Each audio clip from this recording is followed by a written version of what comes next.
Surajit sir competitive ক্লাসে তোমাদের প্রত্যেককে ওয়েলকাম। প্রফিট অ্যান্ড লসের অত্যন্ত কমন একটা প্রবলেম তোমরা দেখতে পাচ্ছ, বিভিন্ন এক্সামে এসছে, ভবিষ্যতেও দেখতে পাবে। কিন্তু আমাদের কাজটা হবে অত্যন্ত সহজভাবে এক লাইনে কি করে এটাকে করে দেওয়া যায়।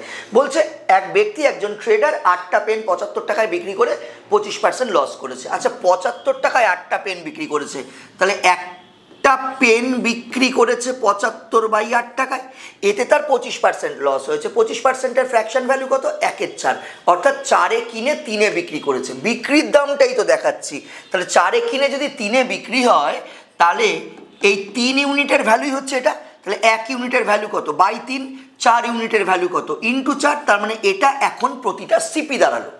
এইবার 24% লাভে বিক্রি করবে।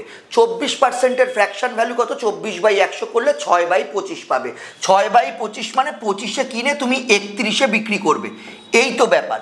এবার এটা হচ্ছে সেলিং প্রাইস, এটা কস্ট প্রাইস। এটা কস্ট প্রাইস মানে এটা 25 ইউনিটের ভ্যালু, তাহলে 31 ইউনিটের ভ্যালু কত হবে?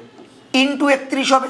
অর্থাৎ এখন 24% লাভে বিক্রি করতে হলে এই দামে প্রতিটা আর্টিকেল বিক্রি করতে হবে। 372 টাকায় টোটাল কতগুলো বিক্রি করবে? ভাগ করে দাও।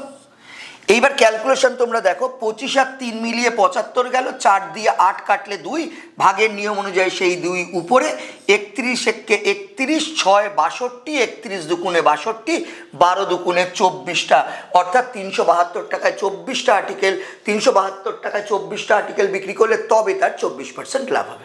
Thank you.